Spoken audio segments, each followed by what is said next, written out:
welcome. We're back. Hey, it's the second one this week. Music Firsthand live streaming showcase. I'm your host, Chris Petrafka, and I'm also CEO of Music Firsthand. And I'm really excited to be doing this. This is show number 7, and we keep doing it because of the number of viewers we're getting, the likes and shares especially. That's really the only currency that's involved here is your likes and shares. That tells us and the group of volunteers making this happen that we should continue doing this, that we should bring you artists every week here from Austin, Texas, the live music capital of the world. And so please continue to like and share whether you're watching it now or if you're going to watch it later. And if you're watching it now, why not ask some questions? You don't want to listen to me ask these questions all night. Ask some questions to Gene, because this is Austin, and the weirder, the more ridiculous, the better. I'm going to ask them. The team's going to feed them to me. I'll give you a shout out online. So ask your questions during the show. And I want to give a shout out to a couple sponsors we've had in the past, Compass Rose Cellars, Cuvée Coffee. And if you're interested in sponsoring an upcoming show, please send us a note. We would love to feature your product here on our show. It's really what keeps us going. So hey, with no further ado, I am so excited here to have Gene Caffeine. Welcome. All right. Drum lessons in the basement. Drum lessons uptown. 1s and 2s and 4s and 8s. Think I'm getting it down. 2, 3, 4.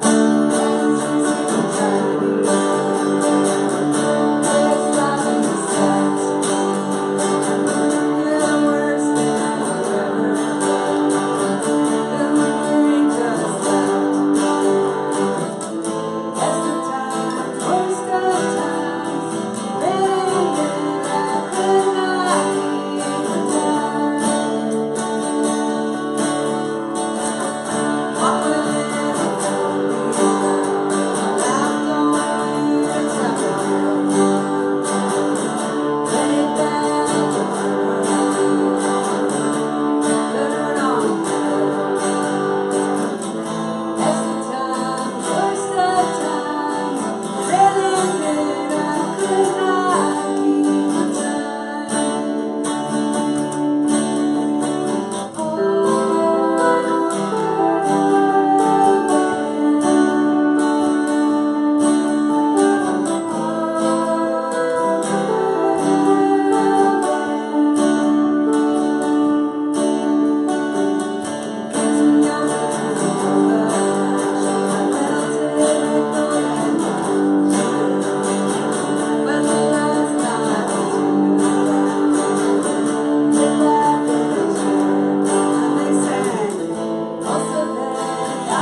That was great. Thank you. So welcome to the show.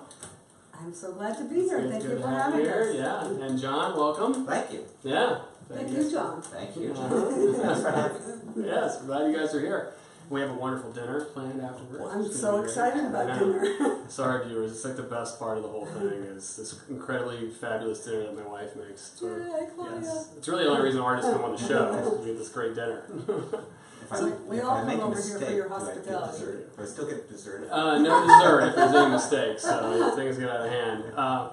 So tell us about that song. And there's a great video, by the way, too. Claudia, if you can share it, would be great. It's on YouTube. All-girl band. If you're watching now, go check out this video. It's great. So tell us a story about the song and the video. Well, I played in 3 all-female bands as a drummer before I pushed my way forward to the front. And one was a punk band called The Urge out of San Francisco, and then Pulsa Llama was probably the most notable. It was like a 7 to 12 piece, mostly percussion ensemble. We opened for The Clash. Mm-hmm. And then another band called Clam Bake that's pretty obscure, but for a minute Alex Chilton mixed our record, but it never came out. In fact, Oh, really? Pulsa Llama had some things come out, but also the album never came out. So I think I might be cursed. Yeah. I don't know, but you know, I did but now I put out an album. But anyway, so yeah, there's 3 verses. Mm-hmm. So each verse is about one of the bands, and in the video, I just found all this like archival. Oh, wow. And so each verse shows one of the pictures and posters from each of the bands. And what's, do you keep in touch with still the little band? A little bit due to the, well, yeah, some more than others, but yes. Okay, all right, so you keep in touch. And the video, who produced the video? I mean, I made most of the Did you? video, Okay. but my friend Paul Beck did the Okay. animated parts. Yeah. The cute Which parts. is awesome. But so I said, hey man, can you make my sticks move? Because there's one picture looks so cute, but I kept seeing it like as like more like the Archies, And so he made the sticks move, and then I'm kind of an incremental sloppy perfectionist. I'm like, well, can you make something else move? And so he did, and now he's working on a new one. Okay. For a song called Winter of Hate about seeing the Sex Pistols last show. Oh. So it has some archival stuff too, but he worked on Waking Life and Scanner Darkly and another one, The Tower. Okay. So there might be a tiny bit more animation in it, but it's not fully animated yet. Okay, all right. It's more Paul Beckish. And I think a lot of our viewers too, as we teased up a lot of the show tonight too, are really interested in those early days, right? And what that was like. You mentioned opening for the Clash. Yeah. What are some of the wildest stories from those days that you could share with a lot of our viewers? Well, I don't know what the wildest stories were. The band, The Urge, we went down to play at the Hong Kong Cafe in Hollywood. And we were supposed to play 2 nights opening for our friends the Zeros. and we ate a lot of Chinese food before the gig because it was free. See, it's good that we're not eating the lasagna first because everything goes all wrong. And when I got off the stage, the owner came up to me and she said, "You are the worst band we've ever had." And Bill Murray just walked out. Okay. So that's Is why that I the say Bill that. Murray reference? Yeah. All right. So I don't have like big old stories about the Clash come on, gig. Yeah. Well, the Clash thing was like, I mean, all of it's in the Is the that song. really you in the bumper car with Don Letts afterwards? Yeah. Yeah. How do you know Don Letts? Oh, I Everybody love knows Don Don Letts. Letts? Yeah, of course. Yeah, that's me and That Don is Letts. such a great photo too. I know. In a bumper car with Don. Yeah, Yeah, if you you look want so to tag happy, somebody, you it's could great. tag Tom Langton, who took the photo. He has a ton of photos from the Clash gig up on the Pulsa Llama page. Oh, okay. Tag Pulsa Llama. Yeah. Pulsa Llama and Tom Langdon, Yeah. Well, at the Clash gigs, the first night, they just hated us and threw all this stuff. The second night, they disliked us and threw a little less stuff. And the third day, we were walking on the boardwalk, and someone was like, "Hey, Pulsa Llama, what's my name?" Because it was a song that said, "What's my name, Pulsa Llama?" Okay. And then they were like, "Why didn't you play such and such song?" So like they were like haters on the first time, but then they started kind of coming around. Luckily, like you never see me in hardly any of those live Pulsa Llama pictures because I'm in the back I'm playing drums. The only time that's good is when you're opening for the Clash and there's all these haters because they're throwing ice and they're throwing quarters and they didn't hit me. Yeah, that's right. In the back. You're in the back. You're in the safe spot. Plus with the Clash, you know, they're rock stars, so they have you set your drums up like in front of their. Of course, drums. yeah. But it was fun, and that's probably the best after party ever. They rented out like the indoor fun house. And yeah. You could just go on any rides you wanted. And, Okay. So. That's how you ended up in the bumper car? That's how I ended up on the bumper cars, because that was the after party after the third night. And I went there with this really flashy friend, and he rented a limo and stuff that I never do, so I went there in a limo, super unpunk rock. Yeah. But very memorable. It does sound very unpunk rock. Then we went and did bumper cars afterwards. Well, it was very sterile for it was a not a punk punk rock band show. anyways. People will write that, but I mean, Pulse Alama was really like a more like a performance piece that became a band. Okay. And the sound was tribal, and if you were to link it with more bands, you would link it to like Conch and Liquid and Pigbag, and bands you probably never heard of, Shriekback and ESG, but bands that sort of had this kind of funky tribal thing going on, like sort of a dance piece. Right. But it was also very kind of performance art, you know. Wendy Wild, who's passed away, there's a new film about her life. She very much lived up to her wild name. And she just have all these outfits and this huge outsized personality with this tiny body, and they do crazy things, make guitars out of foam core and break them up at the end. And what's the name of the film? Do you recall? Oh. You can it says Wendy Wild's name in it. Okay, all right. It's made by her brother, and it was also crowdfunded, but I can't remember. I'm blanking on the title. Okay. I know it just had its premiere or whatever. Art space in fittingly in the Lower East Side. So you didn't, So it sounded like it was that's post-punk. Pretty like the Clash days, like pretty calm. Sounded pretty chill. I mean, there was no crazy story in there of like you guys burning down a hotel or getting arrested that you could share with us. We used to kind of harass guys from our car and call it stud baffling. Does that count? We reverse the gender paradigm. Yes. Yeah, good. We had a lot of secret language, so the stud baffle did really baffle the studs. They'd be like, what? Stud baffle. I didn't name that, but Let's bring it back. Yeah, and the first show, like I said, it was this performance piece that came out of this place, Club 57. The Museum of Modern Art is about to have an exhibit about Club 57, which is crazy. Club 57 was this like space in the basement of a church that did all these themey, campy, artsy events, Monster Movie Club. All of this is actually post-punk. I mean, the album... My new album is all about growing up punk in San Francisco, but the girl band single is kind of talks about each of those chapters, and that band Pulse Alama was sort of the more visible of those bands. Does that make sense? Yeah. Or maybe I'll have an 80s nostalgic album later. Yeah. I'm mostly joking. I was going to say, with the memoir of the 80s. I'm working on it, but it's so hard to be everything. I don't know if I'll really do it. I'd have to have a producer and some bucks if I was gonna. But you had success with the Patreon page or the Indiegogo page, right? I did, which is great. That's fantastic. Thank you. So you can do it again. Yeah. Why not, I know it's a lot of work, but let me come back to the album in a second. We'll talk about that. But I do want to introduce John. Yeah. Just so we can say hello, people know who is this guy, right? This is John. Yeah. So John Kovac. Yeah. So how do you guys know each other? And John, you're also in a band called the Eggmen, which I think folks should know about. Oh yeah, the Eggmen. Yeah, the Austin's beloved Eggmen. It's in my contract. We've been playing for I've been with them. 15 years, which is really weird. Honestly, it's an odd thing to do, be in like one band for 15 years. Yeah. I thought it happened. It's a marriage. It sort of is. Yeah. And you're cheating with me. It's been long-standing cheating. Yeah, it's a Beatles cover band. So, I mean, there's so many good guitarists in Austin. It was like the way, if you actually wanted to make money playing guitar at my level of expertise, to actually make money. And you a hoe. Yeah, perfectly. It helped put my kids through college. My daughter, anyways. Yeah. So, I mean, it was like Christine would say it was like it's like a poker night that I always won. That's a good one. Yeah. Nice. Yeah, but how did we meet? Was it Miss Pamela's indirectly? Yeah. I mean, through Christine. And what we did? I took some writing classes from workshops from Pamela DeBarras. Okay. She wrote the book.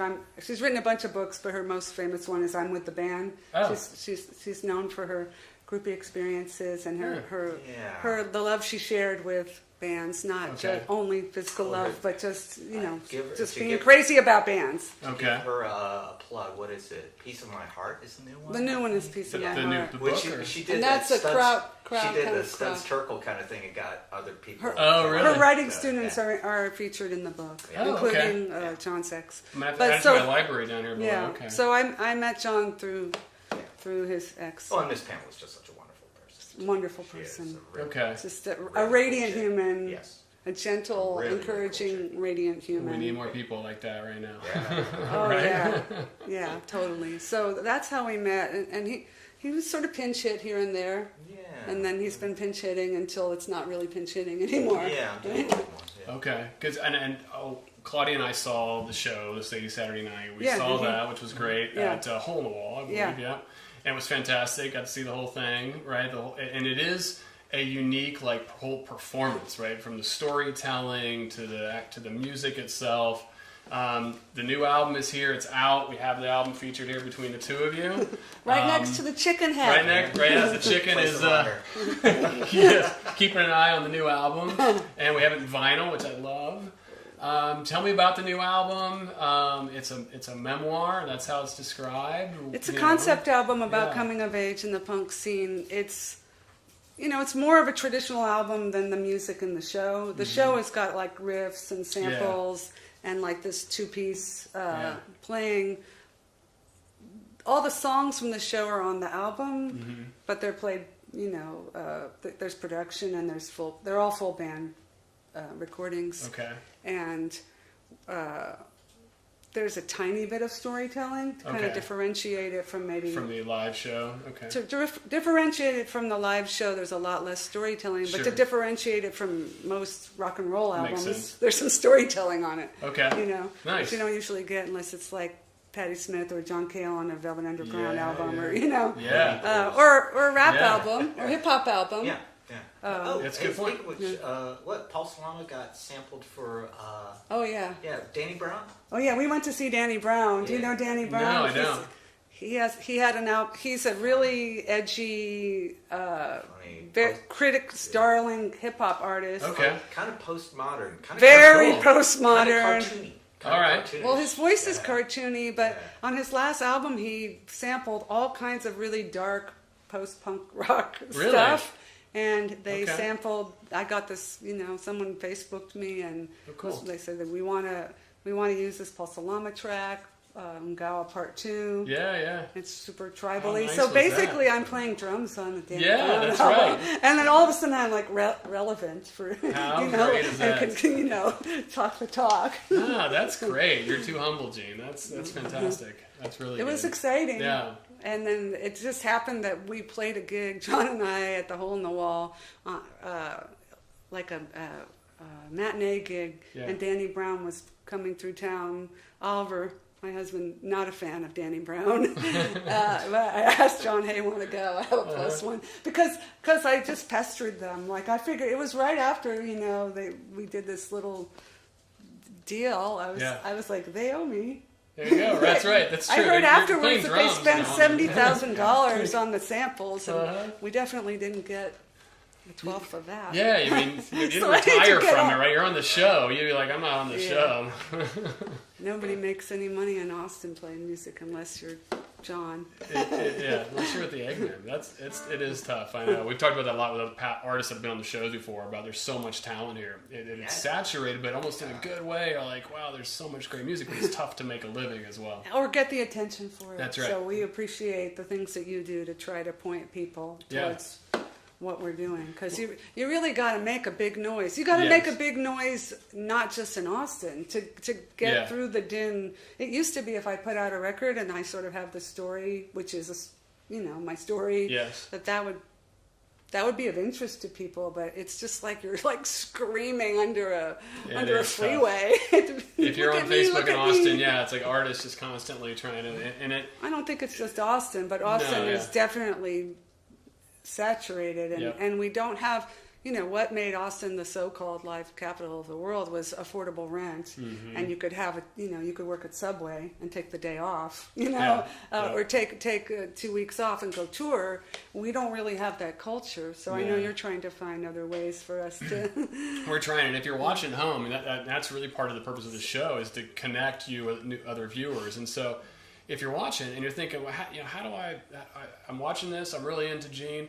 How do they book you? They just email you? They call you? What's the best way to book you for a show? Especially, I think, what you have going on with this is really unique and special, right? To get Sadie Saturday Night is pretty cool.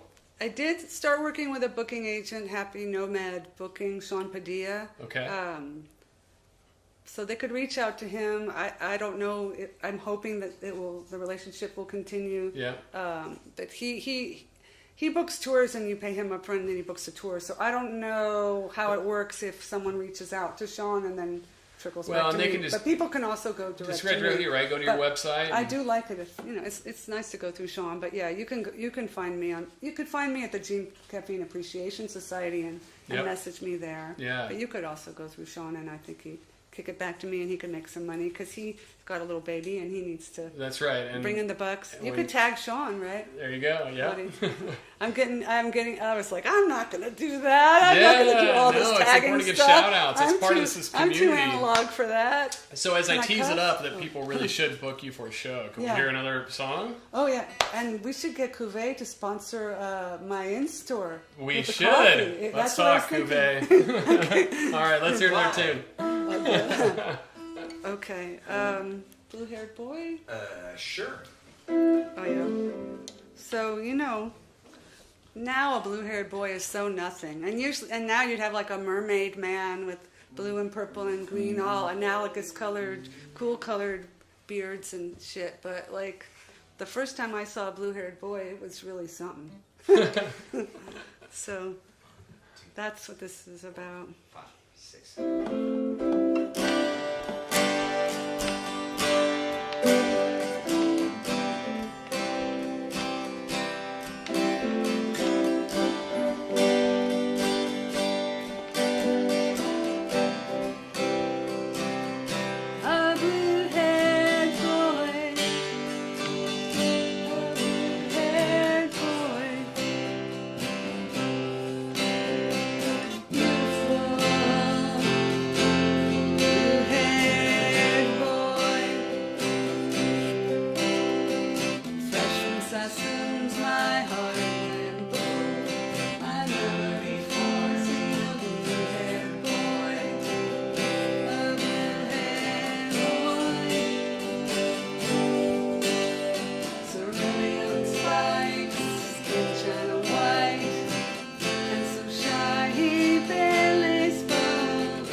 A little shoebox of a room. We got in and got it on. Open the door, fell on the floor. One more, with a blue-haired boy.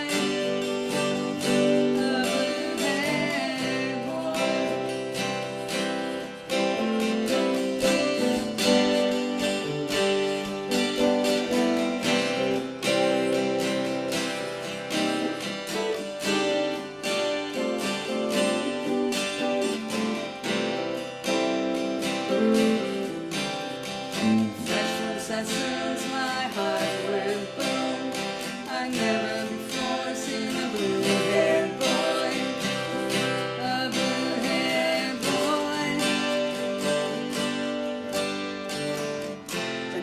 I rented that room, which didn't have a kitchen, and the bathroom was down the hall, but it did have a fresh blue glow of love and adventure.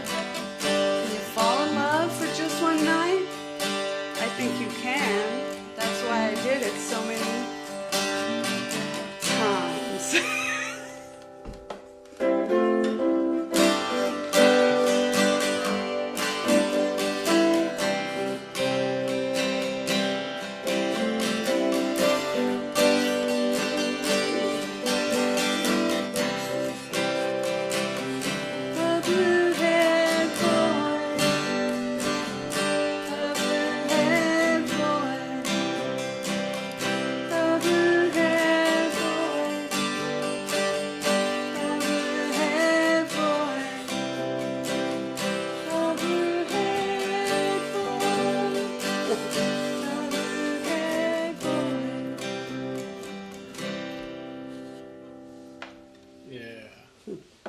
That is a fun song. Yeah, it's fun. That's the funnest to sing, especially when it says like a more and more. It's got talking in it like one of those old 50s kind of one where the bass guy stands off and goes, darling. Yeah, that's true. Which doesn't happen enough in pop music. Well, anymore. Also it's an album about punk that has songs that sound retro pop and waltzes about punk, and it does have some punk tracks too. And it's a story where you've talked about this in other articles, right? Where it's the blue hair boy, which at that time was really actually unique. Yeah, and now it's like, who cares? Right? Why are you singing about that? And you tell it, and I get to hear it a few times now. Because I got to hear it. I got to hear it at a house concert as well, and I can really now start to visualize the whole thing. Right? It's great because now I can picture Gene moving over this blue hair boy at a party, I was like, what's that? Well, we were all, lots of my friends modeled at Vidal Sassoon's, and they punked up our hair, which my dad didn't like, and he said, can we cuss or no? Can we cuss on this? Yeah. I was like, how the hell are you going to get a job with that hair? He was like really mad at me. So I guess the blue-haired boy had also gotten the free haircuts and dyes at Sassoon, but not on the same day as me and my friend Claudia and stuff. So I was like, what is that? And today it's like you could walk into any startup tech company here and half the company has blue hair, right? I asked my mom why she didn't get some purple in her hair, because it seems like she would. She likes purple, because it's a different demographic now. Yes. But man, my dad was so mad. It used to be only little old ladies had blue hair. Oh, but that was light blue hair. That's true. You don't see that kind of hair anymore. That's kind of gotten a little more popular too. With just who was it? Kelly Osbourne, I think, started wearing kind of that little old lady colored hair. Oh. It's kind of taken off. Should bring it back. I like those kind of colors. The little old lady purple and blue. I try to be fashion forward, You could do it. Maybe that's what you should do since you have this Richard Branson look. Maybe you should make it really, really light purple. Yeah. I'd like to go all white. Can't wait for that. Oh, there you go. Yes, I mean, if you're going to go. Right? That's true, yeah. Then you'd be kind of going The Hobbit or something like that. Yeah, I was thinking Gandalf. Yeah, Gandalf. There you go. I think you could work it, John. I like that. No. Well, you're about to go on tour. So why don't you do the color of the hair? You could go blue. You've got the tour coming. It's not too late. Hey. I don't know, folks. Should she give us some likes? More likes means I had blue some hair. blue. Blue hair. I had blue. blue. I had blue in 2010, but it seemed like about 2012 is when everybody else started having it.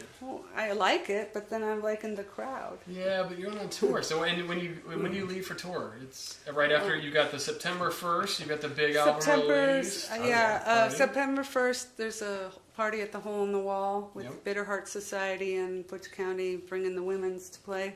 And they look great, by the way. I checked them out earlier today. Both of those. Yes, I know. They're ferocious, both of them.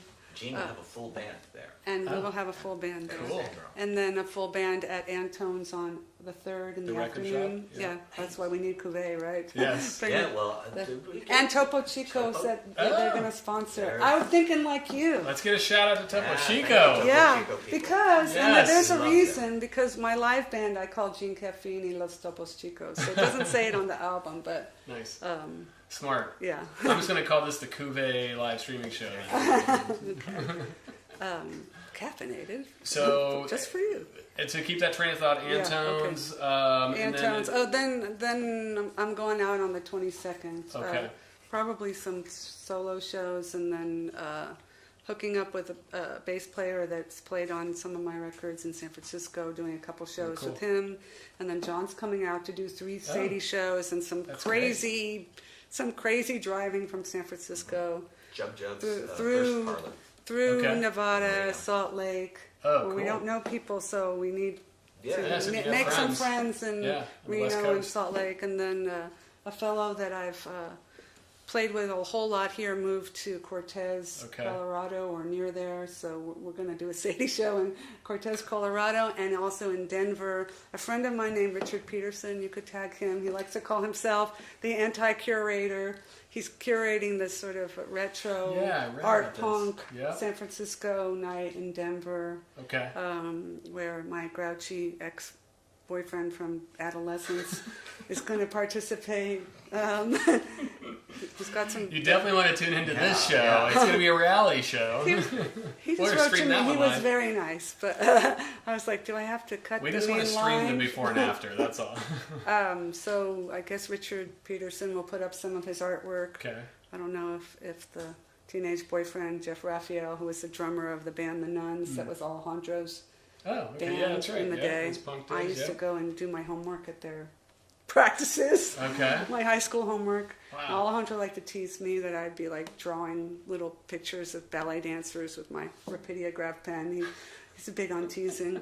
Right. So, that was a very long time ago when I was still in high school. Wow, but I mean, to have those influences is fantastic. And that's also back to kind of how, not to repeat a point we've made earlier, but it's different today in the music scene. You don't get a lot of that access to a lot of these folks, which you would have at that point, right? Oh yeah. I mean, talk about, you also were in a couple movies, right? You were in Slackers at a cameo, right? Yeah, but I'm just a dead body. Yeah, I get a lot of press. The dead body is great. Well, in the old days when you have like TV Guide and stuff, they list the movies, the actors in alphabetical order, so I'd always be listed. Oh yeah. It would come up on your IMDb cable, or something. Your cable box and stuff. Top 3 actors in this. It's like Gene Caffeine. It's completely ridiculous because all I do is lie on the ground with some ketchup. I did tell them I would do the scene if they let me have a scene with some talking, because I'm a little bit assertive. And they said okay, but then they cut that scene. Oh, they did. And then that scene turned up not with me in it, not with the other girl that had the scene, but it was reworked into the movie Waking Life and animated. I did a little tiny bit of animation. I'm very slow, so I worked on the movie for a very long time. And Waking Life was also Linklater, and Ethan Hawke was in it as well, was part of that, right? Lots of people were in it. Yeah. It was all cameos. How did you get caught up into that, though? I mean, you're quite the thespian now that we weren't quite aware of until you were doing some digging around. You don't talk about it a lot. The slacker thing was just because I was working at Magnolia Cafe, and somebody who was associated with Rick at the time was also working there. So said you'd look great dead? Exactly. How did you know? Were you there? They were having they were doing, what's it called when you do those movie tests? Screening? They had screen tests. They had screen tests at Magnolia. So I probably pushed my way into a screen test because that's how I roll. But you got invited back to work with them again, though. Well, that was really through a friend, Kathy Crane, who was in the band Clambake with me, and she was working for Detour, Rick's production company, and I bumped into her in the parking lot of Central Market and said I was really miserable at my job. And she was like, you should try to be one of the animators. Let me tell you about this movie, and they want painters to do it. And I'm kind of a printmaker, but mostly I was just making, I was a kids art teacher, so I was mostly just making samples for kids. So when I went in to audition or whatever you do, I brought like these samples I made for kids art, and the art director just laughed, but he hired me. Really? So that didn't really come directly through Rick. That was really kind of one between happenstance and and who you know, maybe. But I think it's that network and the community, the persistence. You've got tenacity. Yes, tenacity should be my middle name instead of Miriam. Which is great. I mean, but I think that's probably, if there's musicians it's not a watching, constant, the tenacity. Sure. It's like surfing, because sometimes I can't handle the tenacity. It's it's like you're constantly asking, reaching, begging, and sometimes you just don't want that. Sometimes being an artist is very insular. Yep. Right? This piece is really exhibitionistic, and I like that piece a lot, but then you need your downtime. But in this modern climate, you're everything, and I think it's really exhausting being a musician right now. I think it's sort of exhausting being a human right now. Yes, it's a little tiring. Hey, we have a question that came from online though. I don't have a name, but did it which come is from fine. my mom? Anonymous, yes. Jean's mom might ask this. No, it's a great question, and all the questions are great. So please send us in your questions. They'll feed them right to me here. Claudia will, 'cause she's doing a great job handling our social media. Social media and lasagna. Yes. This is a good question. So do some of the themes that you wrote about back then still exist today, you think? God. And I just want to add to that too, if I could, because there's a couple songs you said you had done before that are on this album again, but you kind of refreshed them, right? So so that's sort of a two-part. Yeah. So that's sort of a two-part, right? So, I mean, in the punk days, what was I writing songs? I just started learning to write songs. My songs were very naive. I had a song about a reputation, probably completely inspired by Blondie's, Rip Her to Shreds. Yeah. In fact, it didn't have that sound, but that complete message. And then I remember I had a really terrible song I wrote called All Pigs Are Equal, because these friends put on a Clash show. They're, these very leftist friends, but then they became really bossy when they were putting the show on, and I thought, meet the new boss, the Who line, meet the new boss, same as the old boss. Yeah. It's like all people in power become... Yeah, jerks. And maybe, they probably did have to put up barricades and have a bunch of rules so we didn't storm the Clash. Yeah, but at the time I was just like, are you kidding me? Yeah. That's something I've found, that anarchists are often extremely organized. It's true. Yeah. Yeah. I was very mad. So I don't think, right now my themes seem to be pretty... At this juncture, they're nostalgic, so I don't think they're the same. Or you're looking back to the same time period, but with a really super different lens. And at the time, I was super rebellious and impulsive, and now I'm just modestly rebellious and impulsive. So it's still the same struggles, but a little better, a little more in check. As far as the repurposing of the songs... Or refreshing. I wouldn't even say repurposing. That's the way I thought of it as... It was sort of like I had a couple songs that were looking back on the last album. Then I worked up this little performance piece, and I thought I was never going to do it. So I asked a friend to do it with me. And he said yes, but kept being busy, kept saying we could practice. And it was getting super close, and we hadn't practiced. And I was like, shit, I better write some songs. And I better use some samples. Yeah. But then I got all the paperwork from this Fringe Festival, and they said only 5 samples. Okay. So it kind of spawned me to, write some new songs and repurpose these other songs. And no one ever asked me, why is it called Sadie Saturday Night if your name is Jean? Not one person has asked me that. But that's my alias for my alias. That's good. I wanted to go even more undercover, especially with my day job. So it just seemed like a logical title for the show, and then I had to use the song again if that was going to be the title for the show. Yes. So we added some tracks on that. But the other, to me, repurposed or refreshed songs, that one's refreshed, but the others are repurposed because I do some spoken word over one entire song that was on the last album. Okay. And then on another one, Winterland, I just replaced the verses with storytelling about the pre-punk 70s, but then it still goes into the pre-chorus and the chorus. Does that make sense? Yeah, it totally does. Yeah. So it wasn't because we didn't have enough songs. In fact, I think there's too many songs on there. Well, I think it's brilliant what you've done. And another one called "It's Not Nice Without You." I really put on there twofold. It's in the show, and it's sort of the most tender and upsetting, disturbing part of the show. Yeah. So I put it on for that reason. But also, I lived in Canada for a while, and my friend Mike Treblecock from the Killjoys, who really encouraged me to do the album and the piece, and he acted like my stories weren't boring, like they were interesting.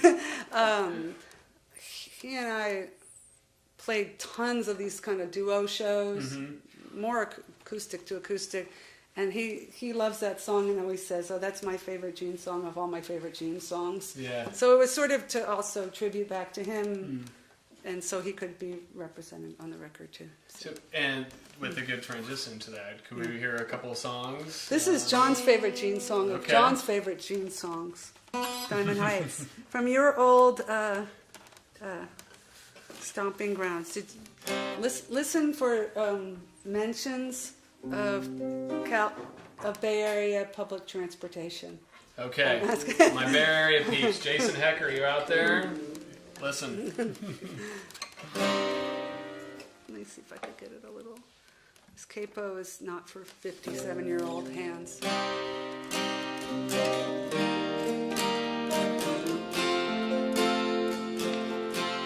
I could see the lights so bright in Diamond Heights. I could see the sky so wide, reflected in your eyes. It was just a night, one night, that you held me tight. Watch the fog roll by up high. Diamond Heights, sparkling city,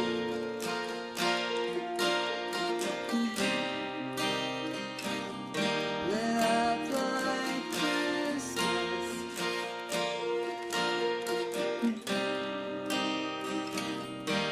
Awfully pretty, chilly, so chilly. I could see the lights so bright in Diamond Heights. I could see the sky so wide, reflected in your eyes. It was just a night, one night, that you held me tight. Watch the fog roll by up high. Diamond Heights. He had a car way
John plays on that one on the album and on the Blue Haired Boy. And he plays bass on the punk cover called Wimp, too. I love it, yeah. Do you guys want to do another one? Yeah, we can. We got time for one more, I think. All right. And I know we have a lot of people tuned in. You want to do a punky one? Winter of Hate? Yeah. Okay. That's we another can. favorite. That's another favorite of your favorites? Yeah, Jean's, I'll say this about Jean's themes, and she's surprising, is that she's pretty much a romantic. She's always writing about love and romance, and kind of it's real, pop music always deals with that. But every once in a while she comes up with something a little, it's funny, a hate song. So it's just like... Well, this was a joke. The Winter of Hate was a joke. It's a but good I think one. It's a Alejandro good joke. Escovedo and Chip and Tony Kinman would make these jokes about the summer of hate, like 1978 being the summer of hate. Yeah. And it's really funny that this album is coming out when it is, because it's the 50-year anniversary of the Summer of Love. Uh-huh. So this is really sort of stole their joke. And then this one's co-written by Josh Robbins. I said, I want it to sound like, I don't know, I think I might have said I want it to be kind of Ramonesy, and he said, well, then it has to go like this. Nice. All right. Okay. I smell lasagna. Right. Yes. Good tempo. Yes. Do it. This doesn't sound like a Ramones song, John. It was the winter of hate, not the summer of love. When the Sex Pistols broke up.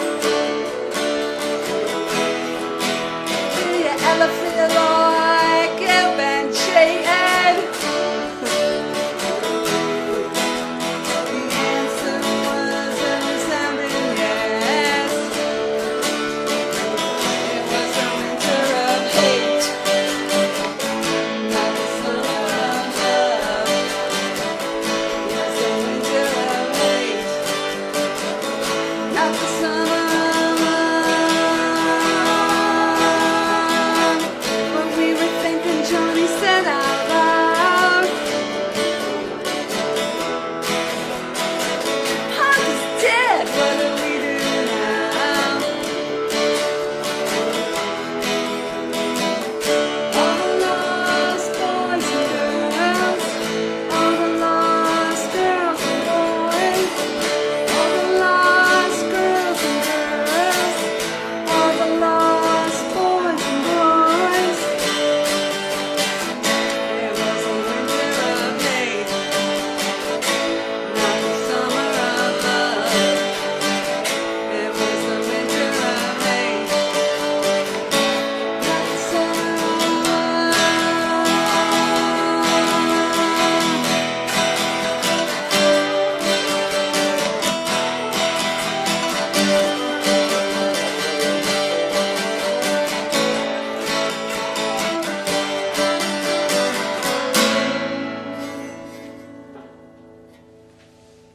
Yeah. Yeah, it's supposed to end like that. You're so angry. Gosh. I am. Ask Oliver. Got my romantic side and my angry side. You said to keep it real. What did you say? I did. Keep it real is the truth. That's Well, the I whole point. try to keep Yeah. that under check, but we all got it. We Yeah. all got it. That's right, and I think that's true. John pointed out too. Like a lot of your music is like it's actually you feel good, it's nice, which is not really what you expect. You think, oh, this punk background, right? Yeah. It's all angry, Yeah, Yeah. that's funny. I mean, there's like artifice, and then there's earnestness, and there's sometimes I think earnestness kind of gets like A bad rap. He has emotions. Oh, she's earnest. You're So I fall emotional. into in the record bin. I'm under earnest. Yeah. And earnest. Probably I am. And you- I have trouble not keeping it real, but Wait, and you went from punk to honky tonk to Yeah, kind of punk yeah. folk. It's like yeah. where There's would still, you I still call- have I that mean, punk full. Well, you can't Yeah. find a good place for me in the bin. I don't It's- think that's why I'm not more famous. That's right. 'Cause, yeah, We some, need a genre, I call it damn indie. I call it some of it indie folk and indie pop because that's Yeah. the closest tags. But if I send my shit to like the indie pop blog, they're like, I don't really like this because it doesn't quite fit in there. Like Arcade Fire. No, I don't sound at all like Arcade Fire. I sound like. But it's kind of folk rock. That's what I think and of it as. I've been calling it primitive pop. It's sort of got the simplicity of punk, but it's got more of the kind of retro sound, like the retro hook. Does that make sense? Yes, yeah, absolutely. And then it's folky because I play acoustic, because that's all I really learned to play. Yeah, the story. Which is, I always think that. It's not really folky. It's folky by default. Mm-hmm. Do you know what I mean? It's not like folky with pride. Although I do come from like, people who were like.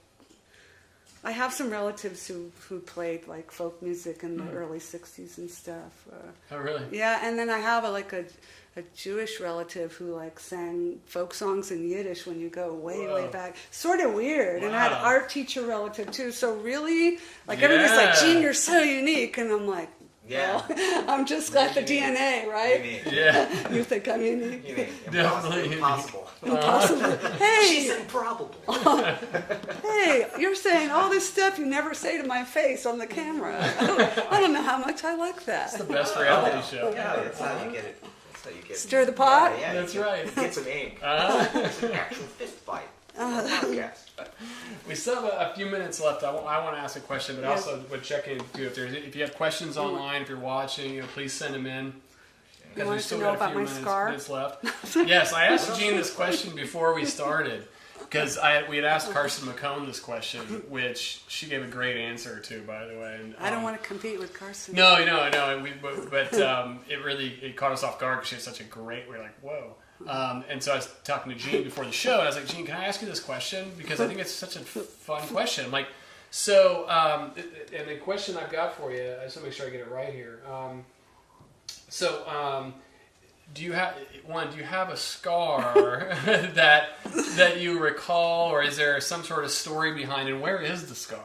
I had a tracheotomy. And wow. I had it when I was 2, and it grows with you. So there's a big slash across my throat if you look close. That is how you were in the movie Slacker. That makes all the sense now. They saw him, went perfect dead person. Maybe so. They did a good job. Yeah, I never. You did a good job. It, yeah. Little kids would always ask me, "What's that?" No, because now I have all these chins on top of the scar. That's not right. When you were 2. 2, it grows with you. Wow. So, and then my dad was a doctor, and whoa, he didn't fix the scar, but he heard about it and he fainted. That's the story, because he can endure so much. He's super tough, but his little girl had crew. That's he great. fainted. Oh my gosh. So that's a pretty good story, pretty good, right? Yeah. We kind of keep those questions sometimes just a goofy. We're like, oh, Susan, then we hear like, whoa, you really have this scar. Yeah. It's not like that's the best question to ask if you're just like not into small talk when you're in a party. Is what kind of scar do you got? Where is it? Yeah, I don't think I have any other good scar stories. I don't think I have any decent scars at all. Not on the outside. That's funny. I am talking to a couple of artists. Yeah, I've scarred too. Yeah, on the inside, definitely.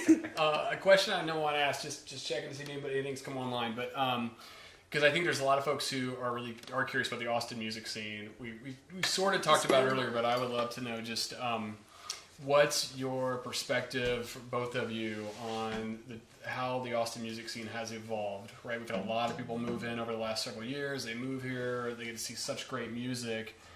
But then we also know there are folks that have been here, like yourself, and seen it change. What's any comments in the good and the bad of that evolution, and advice to keep it going? Oh gosh, I don't know, Chris. I think you could answer those questions better than me. I'm still a newbie too. Well, the funny thing about Jean is, and this is one of the really fun things about playing with her, is she finds these weird gigs, the most marginal gigs that end up being really cool. Like that thing we did. The house concert. Saturday that came through. Lisa House did an amazing house concert. Maybe marginal is not the right word. No, I don't want marginal. Is kind of that might be a little bit. That's not a good adjective. I like to play where it's fun. Improbable. I like to play where it's fun and where people want me to play, and sometimes the funnest gig is like playing the food court on South First Street. If Yes. it's not too hot, Yes. super fun there. Right. And sometimes Exactly. when you beg and beg to play at the big clubs, and they don't know who you are anymore That's because right, it's all new people, and they treat you kind of shitty. So that's I want to play where.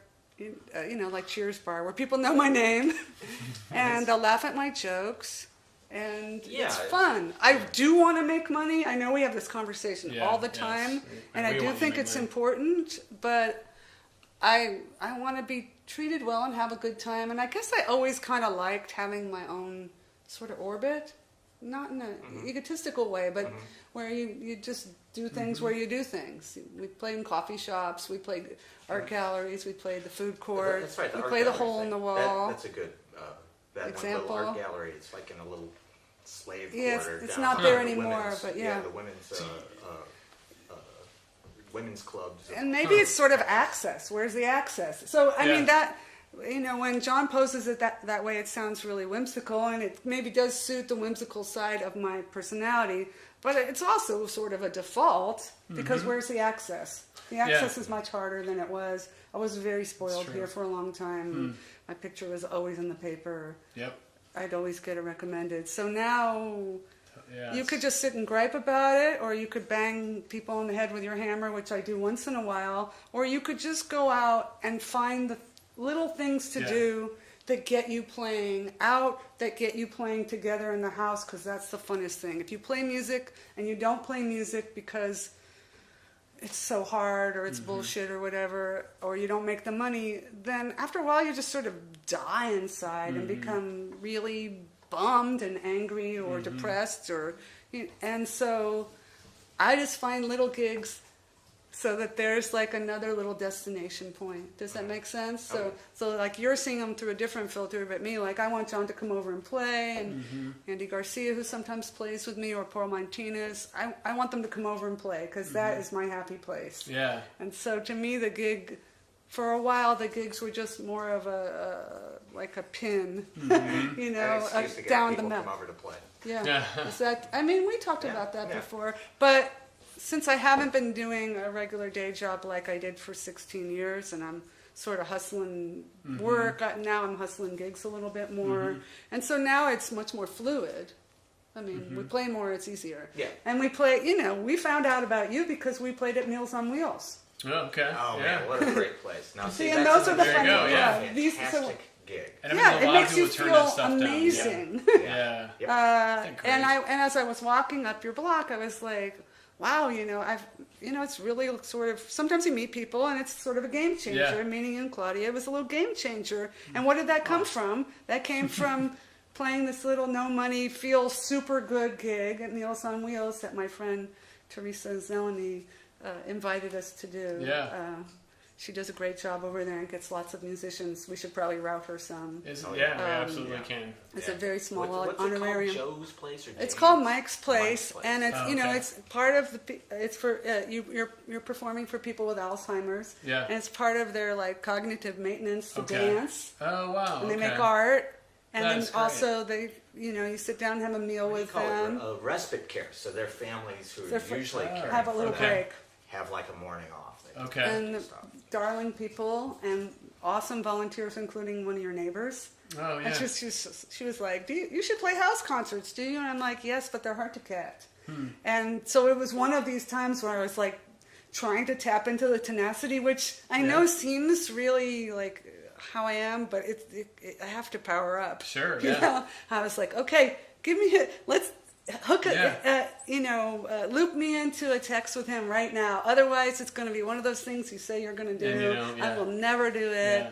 And so that happened, and so that's why we're here. And I think it is. But your approach to that tenacity, I just want to compliment, is great. It's very respectful, and it's very persistent, and it's also but very kind and in a gentle way. It's not too annoying. No, it's not. It's great, and I think that's what I see a lot of artists.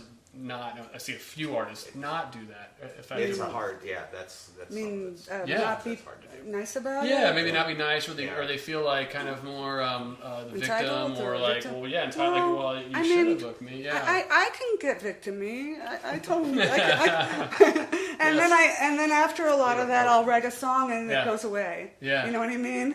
I mean, I can play that card and I can play it here in town really well, but I do it, but it doesn't serve me. Not in it the long doesn't run, make no, friends. It doesn't. And it doesn't get me anywhere. So I'll do it. But Any old Austin person will do it because it is really hard to see your city change, and it is really hard to lose access to things that were really easy for you, or you know, to have been really cool, and all of a sudden, like, who are you? You know, it's hard, but yeah, it doesn't get you down any road. Well, and let me just ask you one last question, more of just an open end as we start to wrap up, because you talk about that community and you know what it's like, kind of making connections, right? For either of you, is there anybody you want to just compliment or thank, people that helped you along the way that we can help close on? I know there's a long list. 75 people who Indiegogo'd. Yeah, our artists have really appreciated the opportunity. If you guys want to share, you can. All the people who play with me, but who do you want to? Even just most musicians you talk to in Austin, it really is kind of special. And I know it's kind of a cliche, but that met some amazing. I mean, and even the best people like Red Volker, I think. You know, we have access to some great talents. He's the top. You can't get a better musician. Country picker. Oh man, he's a nice guy. Good. That's conceivably me. And playing for a while. Yeah. You know, I mean, I've had people in the audience that just made me really nervous. I think Eric Johnson was at a wedding the Eggman played. I'm just like, oh really? Jeez, and then somebody came up and looked at my stuff, and I don't have, Eric's kind of known for his like gear mania, and it shows, right? He's an amazing player, and the guy said, "Oh, don't." He probably wishes he was in your shoes right now. So just have fun. Yeah. And just that kind of musicians can be the most interesting and unique, fun people to hang out. Yes, I'm learning. And for me, like, I've had all these super talented guys, like John Kovac, like Mike Treblecog, play with me over the years. Paul Martinez, who you may not know, but people who are like really good musicians who can be doing something else with their time. Andy Garcia, people who do it because it seems to be unique and fun for them. And to me, that's a really good compliment. And these people who have played with me who made me feel like I had like some songwriting skills. Yeah. Margaret Moser, who always had something really great to say about me and every other local musician. Yeah. Buoyed us up by making us feel real. Isn't that great? Yeah. But for me, it'd be the people who played with me over the years. And I mean, there's lots of people I haven't played with in like 10 years, like Dennis Koo or McBuck, but they played with me for years, and they're like the musicians to me are my alternate family. My family lives far away. Yeah. And and I like to when I getting to do these each week now. I see the artist post about the show. And one of my favorite parts is kind of monitoring to see do your fans, do people support you in comments? I mean, you get to see these people who I don't know comment like, looking forward to this show, you're doing great. You see that, and it's like, man, that's powerful. And I think a lot of people may hesitate to comment, but that's the power, the beauty of the social media stuff is that you can get that instant support in that community. And if it's your birthday. Oh, even more so. Although I took my birthday off because I was being a rebel. But then when my birthday comes, I definitely say happy birthday to my other friends who have the same birthday, so that the birthday starts coming up. And because I do wish them well, but I didn't want Facebook knowing my birthday, but I want everybody else to say happy birthday because that's the best. It's very important. Okay, we're really going down the rabbit hole here. It's all right. Yeah, it's all right. We're gonna wrap up. Time to eat. Yeah, we're gonna blood sugar. We're gonna eat and hang out and enjoy some fantastic lasagna. So which is gonna be good. And I better shout out to my husband. You can tag him, Oliver Diaz. Oliver Diaz, yes. But he only has things about cats and the band Rush on his. So he's got a lot of followers then, by more than any of us. It's cats and Rush. He doesn't have a bunch of Gene Caffeine stuff on his page. How much do you pay for How much do I hate Rush? As much as you can. How much can you? And we'll wrap up. So hey, thanks everybody. Please like and share the show. That's really what keeps us going every week. Thank you.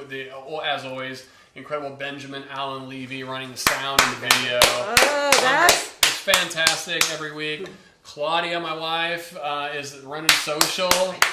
She's over dripping in swag, getting all the posts out there. So thanks everybody for tuning in. Nick Diaz of Buenos Dias. And often he's actually on tour right now with Alejandro Escovedo. I hope he's going to make it back into town for our next show on Tuesday at 7 p.m. We're going to be here with Buenos Dias. Please tune in. That's funny. Thanks everybody. See you next week.